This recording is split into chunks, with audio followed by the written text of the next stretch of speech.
Hello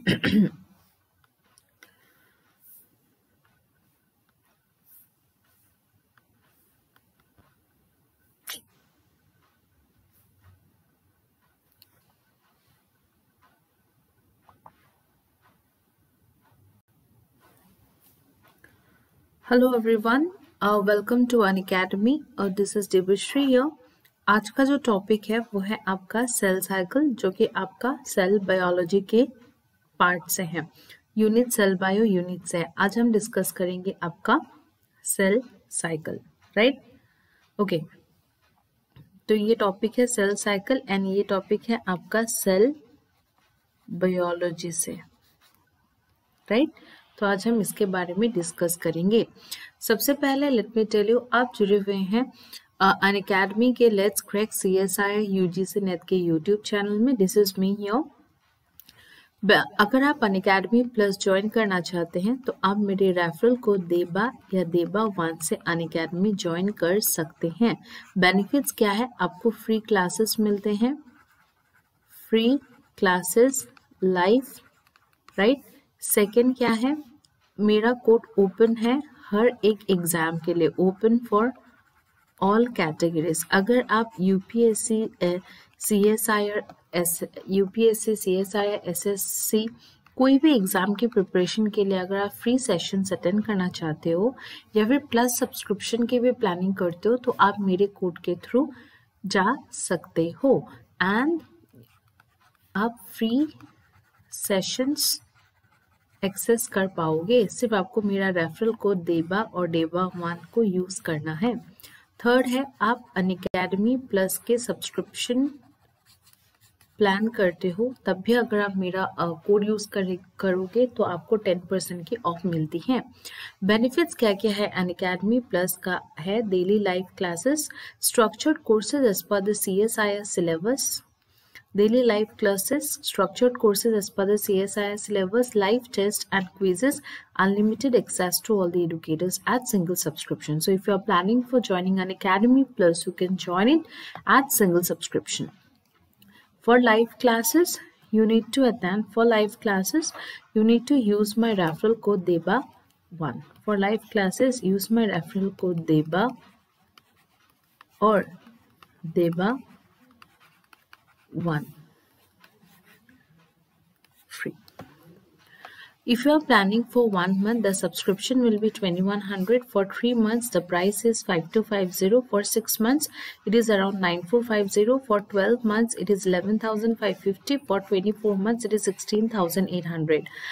Make sure our subscription prices will be increased soon, and if you use my referral code DEBA or DEBA1, you will be getting a 10% off. So the revised prices are like, for 1 month it is 1890, for 3 months it is 4725, for 6 months it is 8505, for 12 months it is 10395, and for 24 months it is 15120. So let's move into it. So if we talk about cell cycle, अगर मैं cell cycle की बात करती हूँ तो basically ये क्या है? ये एक आपका ऑर्डर्ड सीक्वेंस है। अगर मैं एक साइकिल ड्रॉ करती हूँ तो एक फेज से एक फेज में मूव ऑन करना बिल्कुल ऑर्डर्ड सीक्वेंस ऑफ इवेंट होता है। ऑर्डर्ड सीक्वेंस ऑफ इवेंट की अगर मैं बात करूँ तो यहाँ पे जो ऑर्डर होता है वो सबसे पहले होता है G1, S एंड G2 का, यही वाला ऑर्डर फॉलो होते हैं एंड इस पार्ट को हम बोलते हैं क्या? इंटरफेस। इस पार्ट को हम बोलते हैं इंटरफेस। अगर मैंने यहाँ पे इसको ड्रॉ किया है तो बेसिकली होता क्या है, ध्यान से देखिए, G1, S, G2, prophase, metaphase, anaphase. 1 minute, मैं आपको अच्छे से I'll make it clear. Prophase, metaphase, okay. अगर आप ध्यान से देखोगे जो ये वाला पार्ट है इसको हम बोलते हैं G1, S, G2, राइट? इसको हम बोलते हैं प्रोफेस, मेटाफेस, एनाफेस एंड थीलोफेस। ये जो आपका सीक्वेंस है इस सीक्वेंस में ये फॉलो होता है, मतलब G1 से S, S से G2, G2 से फिर ये सेल मूव ऑन करते हैं आपके M फेज में, राइट। तो इसी को हम क्या बोलते हैं, ऑर्डर्ड सीक्वेंस ऑफ इवेंट बोलते हैं। Clear? The cell cycle is a 4-stage process in which cell increase. हाँ, हम ये देखेंगे। सबसे पहले लेट मी टेल यू, ये जो पार्ट है बेसिकली ये टेलोफेज से जो आपका प्रोफेज की पार्ट है, इसको हम बोलते हैं क्या, इसको हम बोलते हैं M phase, right. Prophase, metaphase and anaphase, telophase को हम बोलते हैं एम फेज। और जो आपका ये वाला पार्ट हो गया G1S G2, इसको हम बोलते हैं, ये वाला जो पार्ट हो गया G1S एंड G2 वाला पार्ट, इसको हम बोलते हैं क्या, इसको हम बोलते हैं इंटर फेज, राइट। तो ये हो गया आपका ऑर्डर्ड सीक्वेंस ऑफ इवेंट। अब हमें देखना है क्यों हमेशा G1 से ही क्यों शुरू होता है, राइट। क्योंकि जब भी क्या होता है सेल साइकिल में बेसिकली होता क्या है आपका, मान लो ये एक सिंगल सेल है, राइट। अब ये सेल साइकिल में जब मूव ऑन करेंगे, सबसे पहले ये कहाँ पे जाएंगे, G1 में जाएगा, फिर S में जाएगा, फिर G2 में जाएगा। जो ये सेल है, जैसे ही ये सेल है, ये न्यूक्लियस है, ये है आपका न्यूक्लियस। जैसे ही ये सेल G1 में जाएगा, क्या होगा, सेल का साइज इंक्रीज्ड हो जाएगा। देखो पहले ये छोटा था, अब बड़ा हो गया। तो G1 में हो क्या रहा है, G1 में सेल का साइज इंक्रीज हो रहा है। हम देखेंगे क्यों सेल का साइज इंक्रीज हो रहा है। ऑर्गेन्स भी, जो भी ऑर्गेनल प्रेजेंट होगा सेल के बीच, वो भी 2-2 बार फॉर्मेशन करना शुरू कर देता है, राइट। नेक्स्ट आते हैं आपका एस फेज। एस फेज में क्या होता है, सेल का साइज सेम रहता है एज लाइक G1 फेज, लेकिन यहाँ पे आपका DNA का सिंथेसिस होता है, और आप बोल सकते हो DNA का रेप्लिकेशन होता है, राइट। रेप्लिकेशन मतलब forming 1 more copy of DNA। फिर आपका एस फेज के बाद जो सेल है ये मूव ऑन करते हैं आपके G2 के फेज में। G2 के फेज में क्या करते हैं, सेल जो सेल होते हैं वो ऐसे ही बड़े साइज के होते हैं, लेकिन अपने आप को वो प्रिपेयर करते हैं एम फेज के लिए, मतलब ये वाले माइटोटिक फेज के लिए। या फिर आप बोल सकते हो ये क्या करते हैं, ये बेसिकली सेल को डिवीजन के लिए प्रिपेयर करते हैं। तो हमने अभी क्या देखा, G1 फेज की मैं अगर बात करूं, यहाँ पे क्या होता है, सेल का साइज इंक्रीज होते हैं, ऑर्गेन्स का डुप्लीकेशन होता है, राइट। और अगर मैं एस फेज की बात करूं, एस फेज में क्या होता है, एस फेज में होता है सिंथेसिस ऑफ DNA, राइट। और जो आपका G2 फेज होता है, यहाँ पे क्या होता है, यहाँ पे सेल, यहाँ पे लिख देती हूँ, cell prepares for M phase. Cell अपने आप को प्रिपेयर करते हैं एम फेज और डिवीजन फेज के लिए, राइट। ये हो गया आपका पूरा सेल साइकिल का कॉन्सेप्ट। इसको हम ऑर्डर्ड सीक्वेंस क्यों बोलते हैं। एंड ये जो पार्ट होते हैं G1 और G2, इसको हम बोलते हैं इंटरफेस। एंड जो ये प्रोफेज, मेटाफेज, एनाफेज, टेलोफेज होते हैं, इसको हम बोलते हैं एम फेज। तो अगर मैं G1 की बात करूं तो सीक्वेंस ये है। G1 की बात करूं, जो G1 में होता क्या है आपका, अगर मैं G1 की बात करूं, ये हो गया आपका G1। G1 में क्या होता है, cellular content excluding the chromosomes are duplicated. जो भी सेल्स में प्रेजेंट होते हैं क्रोमोसोम को छोड़ के, सारे चीज क्या होते हैं, डबल अप हो जाते हैं। मतलब ऑर्गेन्स का सब चीज डबल होते हैं एक्सेप्ट आपका क्रोमोसोम्स। और इस डबलिंग की वजह से आपका क्या होता है, जो सेल का साइज होते हैं वो इंक्रीज करते हैं, सेल साइज भी इंक्रीज होते हैं। फिर ये G1 से मूव ऑन करते हैं आपके एस फेज में। एस फेज में क्या होता है, बेसिकली DNA का रेप्लिकेशन होता है।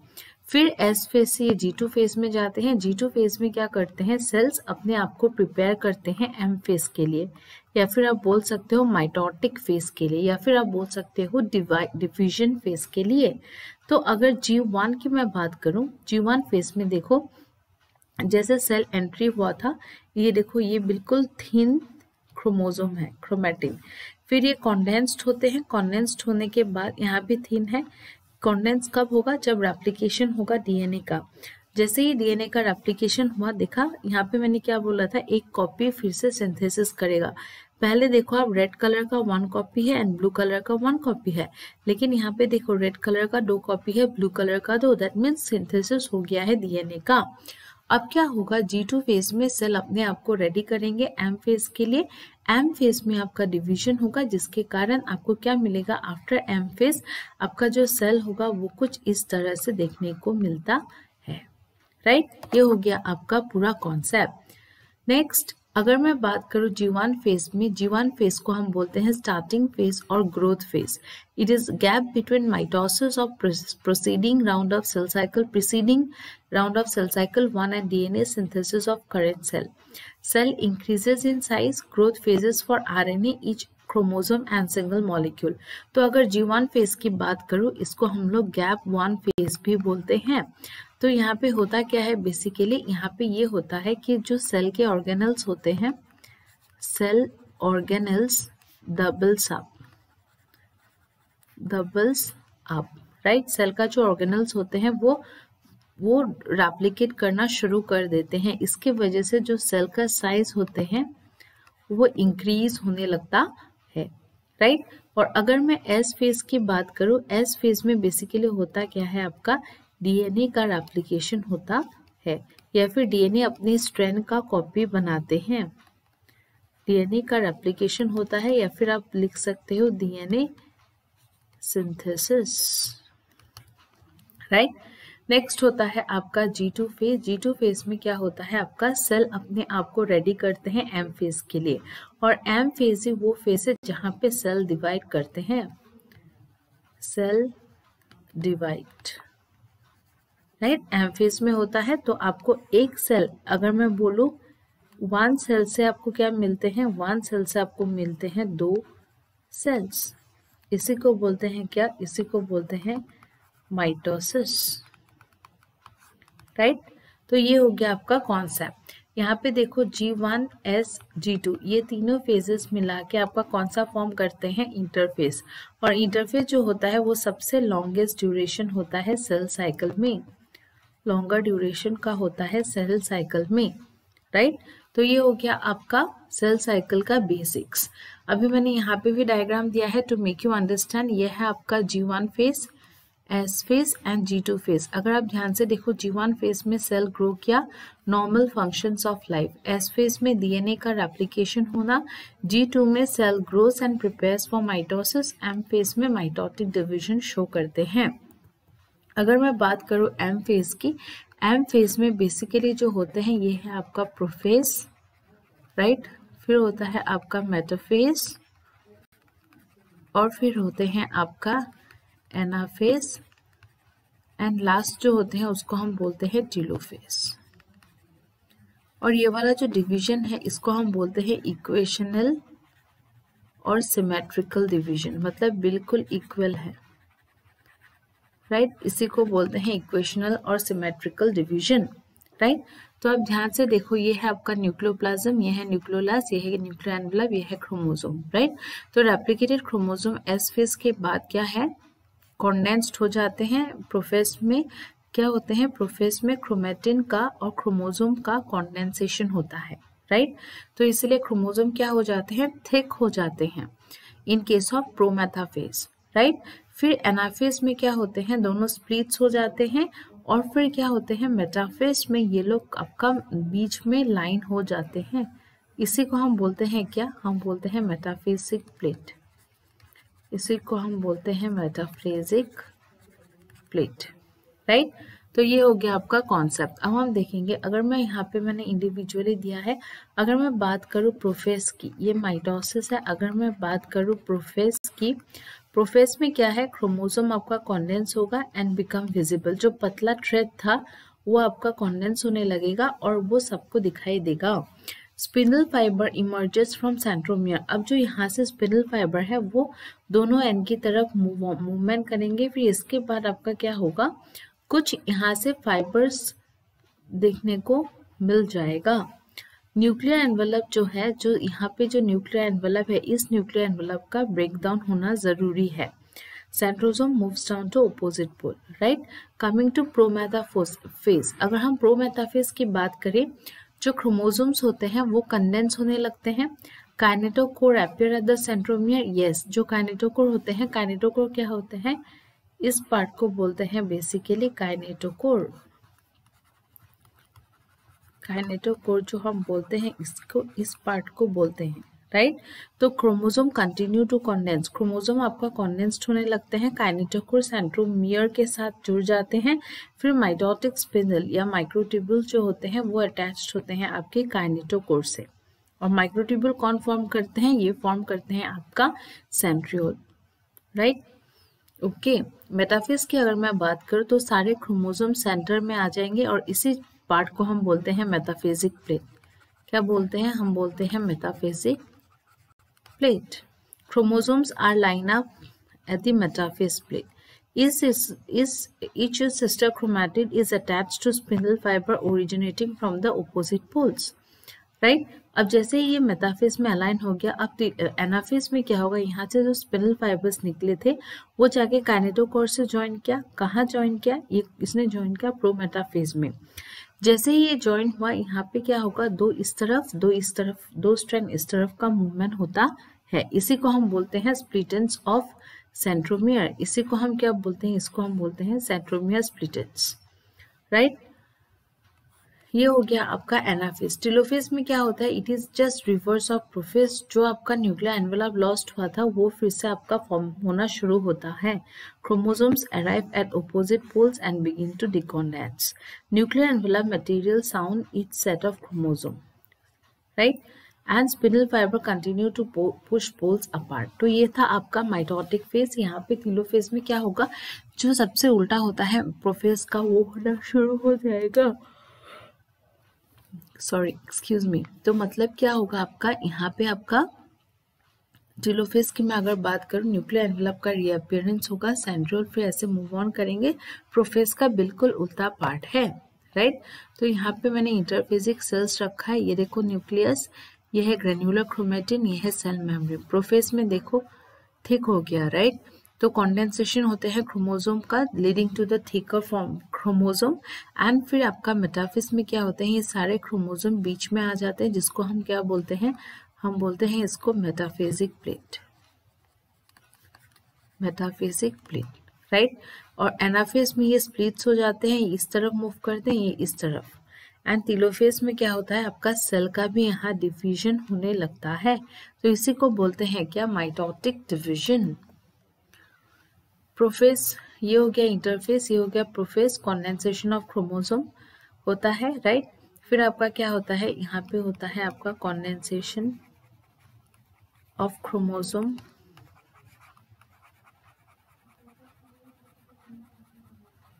राइट। कंडेंसेशन होगा क्रोमोसोम का। सेकेंड क्या होगा, removal of nuclear envelope, right. Prometaphase में क्या होगा, न्यूक्लियर एनवेलप कंप्लीटली रिमूव हो जाएंगे, सेंट्रियोल भी कंप्लीटली मूव हो जाएंगे ऑपोजिट पोल में। मेटाफेज में सारे क्रोमोसोम्स आके बीच में लाइन अप करेंगे, जिसको हम बोलते हैं मेटाफेजिक प्लेट। एनाफेज में क्या होता है, एनाफेज में दो एक एक स्ट्रैंड अलग अलग ऑपोजिट पोल में मूव ऑन करते हैं। एनाफेज में क्या होता है, ये मूव ऑन करने के बाद फिर से ये ज्वाइनिंग हो गया आपका टेलोफेज।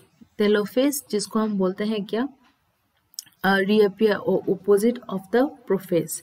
फिर ये आपका ये अपलोड कर, टेलोफेज जो है बेसिकली क्या होता है, यहाँ पे बिल्कुल ऑपोजिट ऑफ प्रोफेज होता है और यहाँ पे न्यूक्लियर एनवेलप रीअपियर होना शुरू हो जाते हैं और यहाँ पे एक सेल फरो का फॉर्मेशन होता है और इस सेल फरो में आपका साइटोकाइनेसिस के थ्रू ये 2 डॉटर सेल्स का फॉर्मेशन होता है, राइट। ये हो गया आपका माइटोसिस। आज का क्लास में यही एंड अप करती हूँ। अगर आप इंटरेस्टेड हो ऐसे ही क्लासेस के लिए तो आप मुझे ज्वाइन कर सकते हो अनअकैडमी के प्लेटफॉर्म में। Just you need to type my name and you use my referral code to unlock the free sessions, right. Thank you so much students for watching the session. Bye bye, take care and good night everyone.